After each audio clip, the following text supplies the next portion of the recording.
Melania Trump changed Donald's mind on the Ukraine war.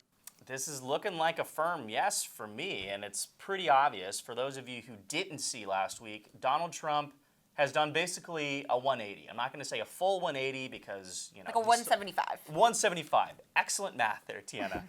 Donald Trump announced a 50-day window for Vladimir Putin to stop all hostilities regarding Ukraine. And in the meantime, he's going to be selling new weapons to NATO allies who will then distribute them to the Ukrainian forces on the front line.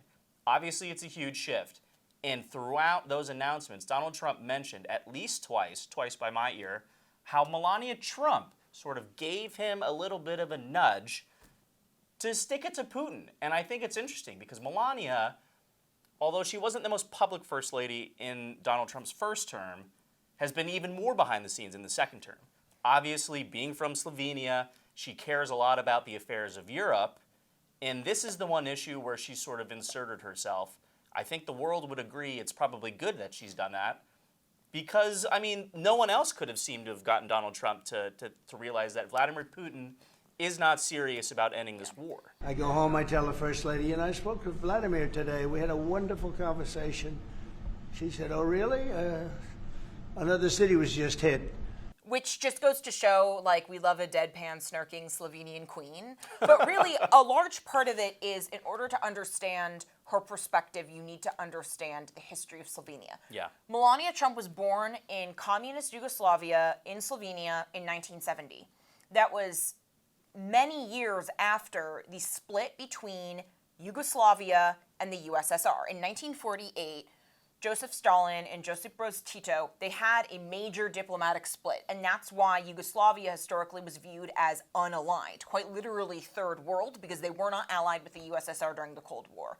They were sort of communism light when it came to international relations and international commerce, which is why the poverty, while still bad, because all communism is bad, you know, it's like the difference between AOC and Zoran Mondani.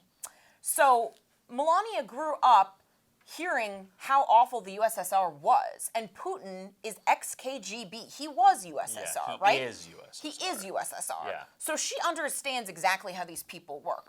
Her father, you know, publicly, even though he was in good standing with the communists secretly, was secretly very much a Christian conservative, got her secretly baptized in the Catholic Church. Mm-hmm. So Melania understands exactly how these people work. And I think the issue with Trump is, Trump himself, again, he's a goal-oriented president, not an ideologue, and that's what makes him successful.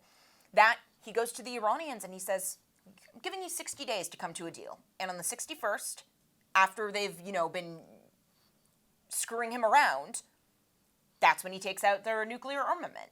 With Putin, he's been trying to get a deal with Putin for 6 months now. And Ukraine has said, we will do an unconditional 30-day ceasefire. Putin says no. And now, you know, there's obviously... Well, that's not true. He says, I'll think about it. And, like, obviously, like, one of the discussions we've continued to have since, you know, I think right after the election, our take was there will be a civil war within the White House. And we've seen it. And Elbridge Colby, who's the Undersecretary of Defense for Policy, he was the one that issued, like, the secret pause on sending those Patriot air defense missiles to Ukraine. And when Trump found out, coupled probably with Melania behind the scenes, is reversing it. Not only that, but now you have, you know, Lindsey Graham, who's like wetting himself with delight over the prospect that he might finally get his 500% sanctions on all secondary purchasers of Russian oil, which would really kill Russia's ability to continue to profit and, you know, global oil markets.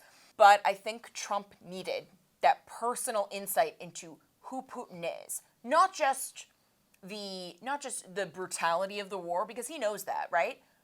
But personally, on a personal level, how untrustworthy he is. And Melania understands that, and I think she broke through to Trump in that way. I also think it's nice, and I don't want to, like, you know, do too much palace intrigue here, though, but I have my suspicions about the health of Donald and Melania's relationship. And for someone who's made it pretty clear, unlike a Jill Biden or unlike a Michelle Obama, she doesn't want to be about it at all. No. For her to step up and pressure him on something, I'm happy to see that he received that positively, right? He holds her in high regard. even if she's not there and like being the arm candy, which obviously I think that was a driving force behind having her very public. She does a during the damn first good time job around. at it too. But like that matters, and for Donald Trump, who all of his faults, I will say, has been governing pretty consistently, including on the war in Ukraine. I'm happy to see that there's someone, even if it's not directly in his cabinet or in the West Wing, who can press him and get him to move. Because I think, just like Jerome Powell might have been too late, Donald Trump was a little bit too late in this regard as well. But better late than never. There you go.